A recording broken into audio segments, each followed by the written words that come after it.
I kind of campaigned for Shedeur ever since the Browns lost to the Giants. When was that? October, when Deshaun was still on the field? Yeah, we're trying to forget that whole thing even happened. I decided I was in on Shedeur Sanders to the Browns after that Giants game.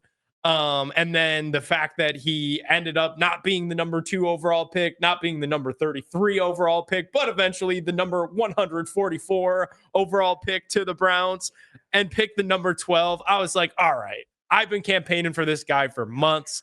He picked my number in a brown and orange jersey. Got to get one, man. So you're already fitting him for the gold jacket, right? Never said that. It's okay. Just look, if you're going to, here's the thing, okay? If you're going to commit to the bit, you got to commit to the bit. All right.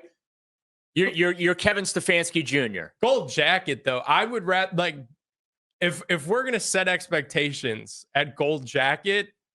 Well, I don't know. You're the shill here. Sign me up to get excited. I would be happy with Baker Mayfield. Could we get back to that? Could we get back to starting caliber quarterbacking? Because ever since they got rid of Baker Mayfield, they haven't really had that. All right. So after you watch Shedeur Sanders practice for the first time, this is going to be your reaction. I've been accused of putting guys in Canton after a couple practices. That's going to be you, right?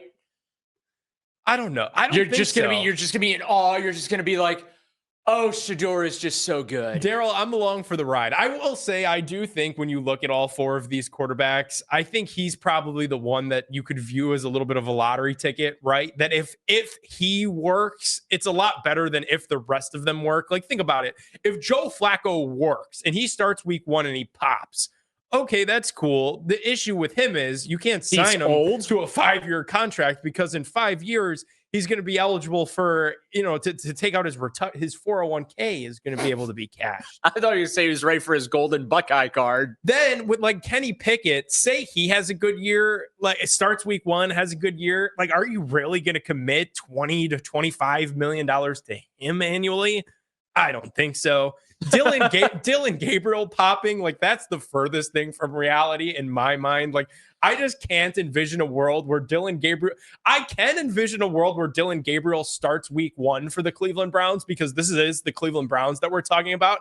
However, I can't envision a world where Dylan Gabriel starts for the Cleveland Browns week 1 and things go well.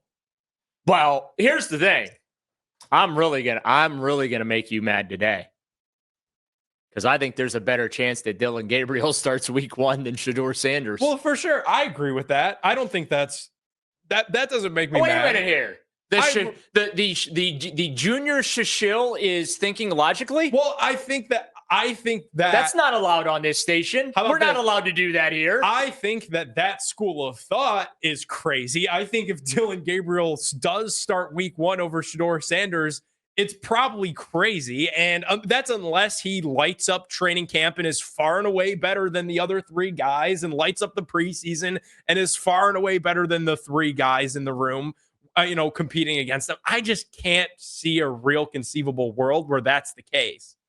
I can see a conceivable world where they start him and it's a really bad idea and everybody says that it's a bad idea and then it unfolds to be a bad idea.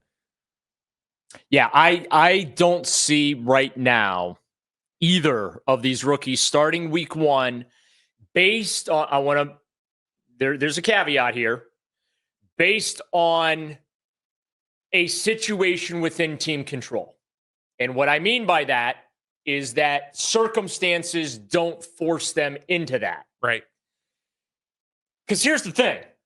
I mean, and I will give you some credit, even though I tease you. You're wearing your number 12 Shedeur Sanders jersey. You're the junior Shishil here at the station, second to only senior Jonathan Peterlin, who you can hear with Nick Wilson each and every weekday from 2 to 7, just shilling like you can't believe for Shedeur. I will give you credit for acknowledging that, yes, and agreeing with me that, yes, Shedeur's a lottery ticket.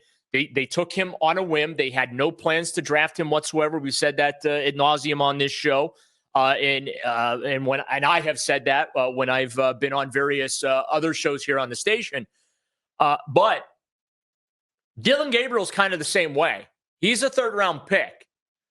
So he is a third round pick. He's not a first rounder. He's not a second round. He's a third round pick. I think he's most teams view him as a sixth round pick. No, though. but he is right there with the Cody Kesslers of the world. He's right there with the Deshaun Kaisers of the world. Trust me, I know what we know what we're doing, right? Remember that from Hugh Jackson? Those quarterbacks were so fun. Right. For that. Charlie Fry, right? I mean, so there has to be an understanding. Now, to be factual, it is a 4-man quarterback competition going into camp. It's really a 2-man. It's between Joe Flacco and Kenny Pickett. Yes, Dylan Gabriel and Shedeur Sanders are going to be given whatever opportunity that is to start, okay? Whatever that looks like. Reps-wise, I put some clips there in our show open from minicamp. Kevin Stefanski urging us not to read anything into who is doing what, when, where, how, all that kind of. Yeah, Kevin, that's what we do. And I know you know that because we're going to do it. And it is going to be, I have a feeling I'm going to, let's do a survey. How many practices, 216-474-0092, how many practices is it going to take irritable yours truly to be just completely annoyed with the quarterback tracking?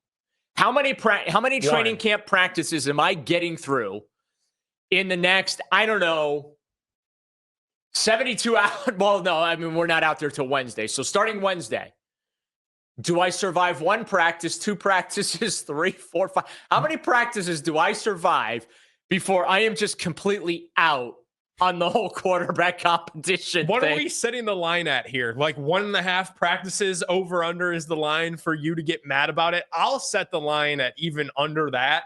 I'll say you'll make it through half the practice on Wednesday, and whoever happens to be standing next to you, whether it's Mary Kay, whether it's Jeff Shedeur, whether it's Cammie Justice, who's going to be joining us from News 5 later in the show, they're getting an earful halfway through the first practice on Wednesday that Daryl Ryder is fed up and has had enough with tracking each individual quarterback pass and whether it was completed, whether it was not completed, whether it was a touchdown with pads, without pads, intercepted, whatever it looks like, you're going to be frustrated. I've seen enough. Because it doesn't matter. It really does. Like Wednesday, that's going to be out there on the social streets, and it doesn't matter. And like, is that the one thing we could just put on a megaphone? Like that guy, like the billboards that they have with the guy that's caused a little bit of a stir. We should just buy those and put the quarterback stats the first week of practice don't matter. Stop it. I would argue that the quarterback stats for the duration of camp don't matter. Print out those and you know what numbers really crinkle them up and throw them in the garbage. You want to know what really doesn't matter is completions on air. There's no defensive back. There's Denzel Ward in the vicinity. Let me explain to you how those drills are supposed to work. 0 footballs are supposed to touch the ground. There's no defense on the field. There's no PBUs to be had in that drill. So yes, it should be 90 to 100% completion percentage on air. So we don't need to track those. Have we considered, maybe it's on us. Maybe as a show, we haven't put enough investigative journalism into uncovering that maybe all 4 of these quarterbacks are really good. Maybe we have 4 franchise quarterbacks in here right now. I am happy to walk right down the hall to the boss's office and tell him we need an investment in the fan team for training camp. We need to get the fan team on the case because I'm not going to have the patience to deal with it. And they can do it. All 4 of these quarterbacks. I am not tracking passes on air. That is just not happening. 7-on-7, 11-on-11, I'll hear you. But even then, I don't like tracking them because look, here's the thing. I'm going to give you I'm going to save this for the next segment. Coming up, I'm going to give you the dirty little secret about training camp. Okay? It's changed a little bit over the years. I mean, we talked to Joe Flacco during the mandatory minicamp, and as the old man in the room, which is usually me. In this case, it's him. He talked about when he first came in the league that the 3-hour 2-a-days that he'd have to do and whatnot. A lot different. Like those 8 practices are going to be open to fans. You're going to see 90-minute practices. Okay, you're not going to see the pads cracking a lot. You're not going to see them going at it a whole lot. Our first day will be Wednesday. That's when we get our first invitation and opportunity to put eyeballs on the 2025 edition of the Cleveland Browns. They start off with 90 guys, and by the end of August, they'll be down to what I call the initial 53. It's not the final 53. I have a multitude of training camp pet peeves, and that's like at the top. It's not the final 53-man roster. It's like far from it, because there's like transactions on the daily, it feels like. And as you go through the season, Tuesday is, I call it Transaction Tuesday. That's when the guys are getting cut and the back end of the roster gets tweaked. You put guys on the practice squad and all that kind of stuff. So the initial 53-man roster comes up there at the end of August. But we'll. My gut is telling me they're going to start out with 4 quarterbacks. They've done it before. And I believe they're going to start out with all 4 guys, but I don't think that's going to last very long after that, because basically what they have to do is they have to call teams bluffs, right? If you try and trade one of these guys, whether it's Pickett or Flacco, they're not going to trade Gabriel. They're not going to trade Sanders. So your Shedeur Sanders, number 12 jersey, I believe will survive at minimum, Nick, 1 year in Cleveland. I am a little worried if DeAndre Carter, the wide receiver from the Bears that the Browns have, that's a potential candidate to do some of the return duties this year, who's wearing the number 2.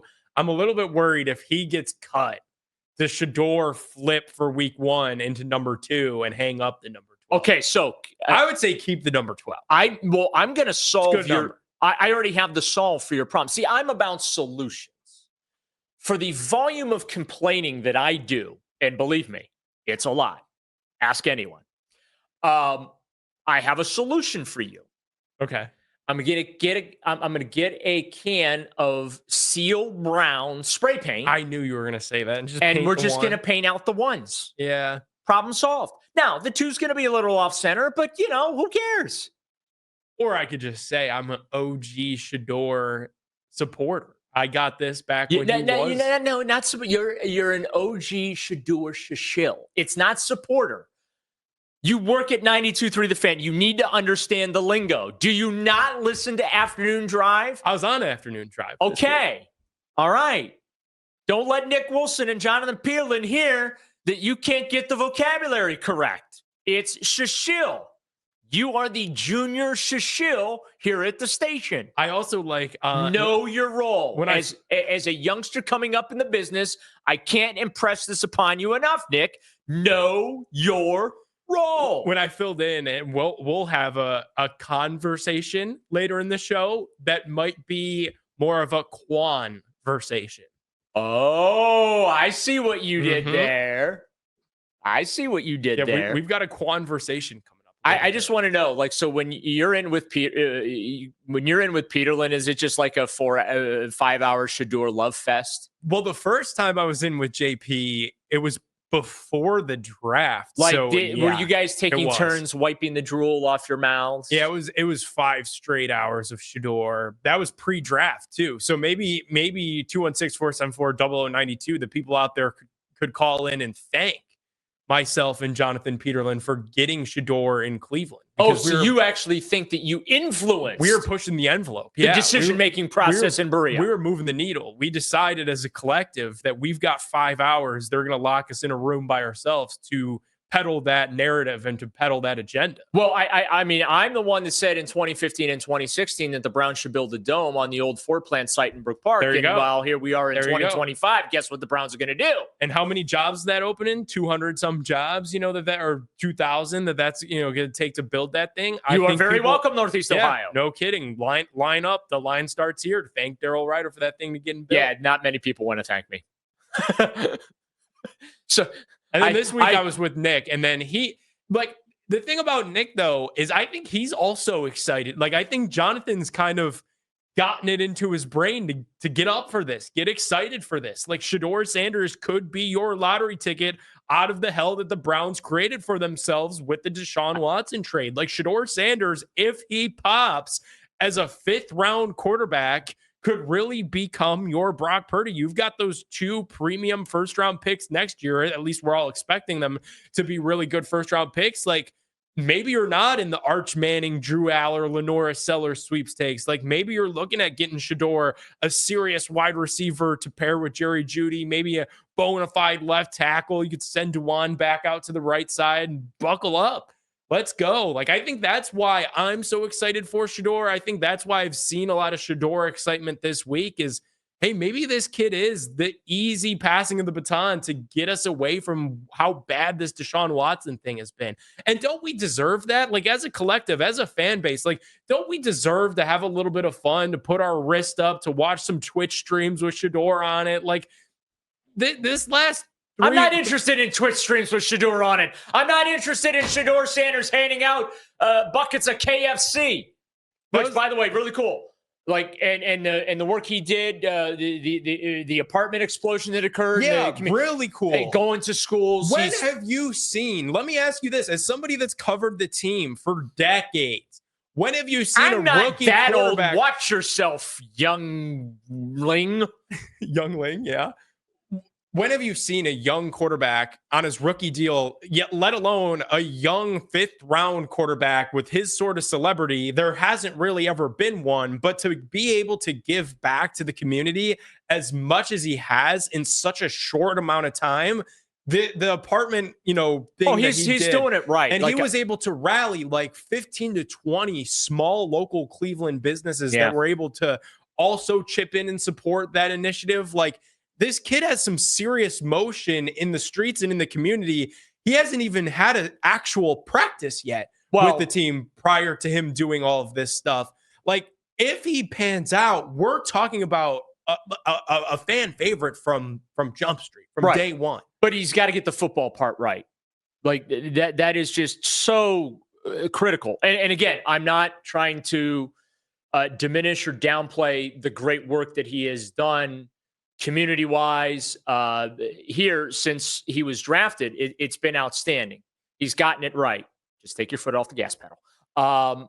But, and not to sound cold and callous, but it is the reality of this situation. The football has to work. He has to become that guy. Now, the timetable for that, well, that's to be determined. But let me give you the little dirty secret when it comes to training camp. And this relates to Shedeur as well. Are you ready? I'm ready. Practices sometimes are tilted. Okay? So, and this is why I don't get caught up in the completion percentage game in training camp. Now, if there's if it's a bad interception, he doesn't see, and when I say he, I'm just talking in generality, any quarterback. If the quarterback doesn't see a coverage and he throws a bad pick, or he's getting passes batted at the line, or there are a lot of virtual sacks, or it looks like he needs to take a trip to the restroom every time the ball is snapped, those are things you really, really are paying attention to. But you're not paying too much attention to the completion percentage. I'm looking for ball placement more in that, because it's not, this will shock you. There are times where it's not the quarterback's fault that the receiver can't catch a cold standing out in the middle of nowhere soaking wet. All right. Yeah. There are, instances where the quarterback's doing their job, but it's not resulting positively on the field. So that's why I don't get caught up in completion percentages during training camp. Yes, it's a data point, but it's not the end all be all, because they're working on stuff in practice. When they're doing red zone, guess what? It might be the day that it's more for the offense than it is the defense. And then also vice versa. It's more so for the defense, and it's the offense that's giving the defense the looks. And then another 11 on 11-7, it's the defense. It's vice versa. The offense giving the defense looks and defense giving offense looks. Like, you can't just get caught up in the end result. okay, of just, well, how many passes, are they completing? I'll also throw like a PSA out there. As much of an advocator and supporter as I've been for Shedeur Sanders, let's chill out, because this week is going to be fun. There are going to be videos on I just want to social know, are media you going that to be are shared. insufferable next Sunday when we come in here? No, because we- here's why. I understand that, especially for this first week, in all likelihood, Shedeur is going to look good because he's going to be throwing against defensive backs that are fourth stringers as well, that at best are competing to find themselves on the Browns practice squad. At best are competing for an opportunity to play in that final preseason game to get some licks in when the rest of the starters are completely shelved. Like, those are the guys he's going to be competing against early in camp. Right. So as much as I've propped him up, and I truly, genuinely am excited for what he can become as a Browns quarterback, I'm putting very little stock into this first week of training camp.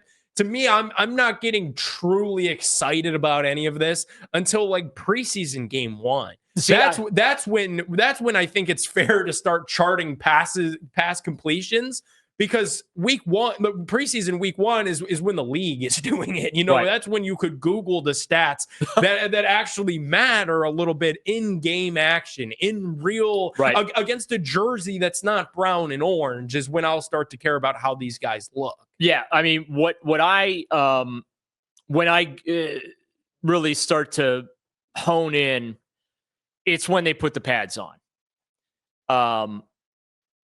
Everything else, because they're protecting each other, especially the linemen.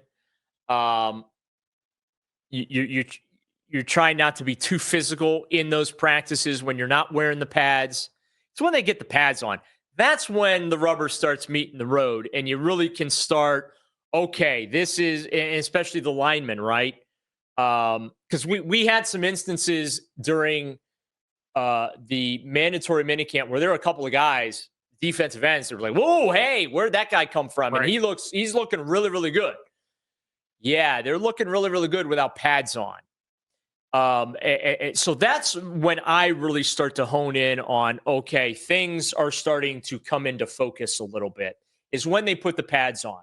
And then the joint practices are going to be massively critical for the Browns. They've got, I believe it's 1 in Carolina and 2 in Philadelphia, consecutive weeks. And we have seen in years past, and we're going to get into this next, those joint practices basically foretold what we were in store for. Last year's against the Vikings, oh boy, was that a reality check. A couple years ago against the New York Football Giants, oh, was that a reality check. Philadelphia Eagles, yeah, that was a reality check.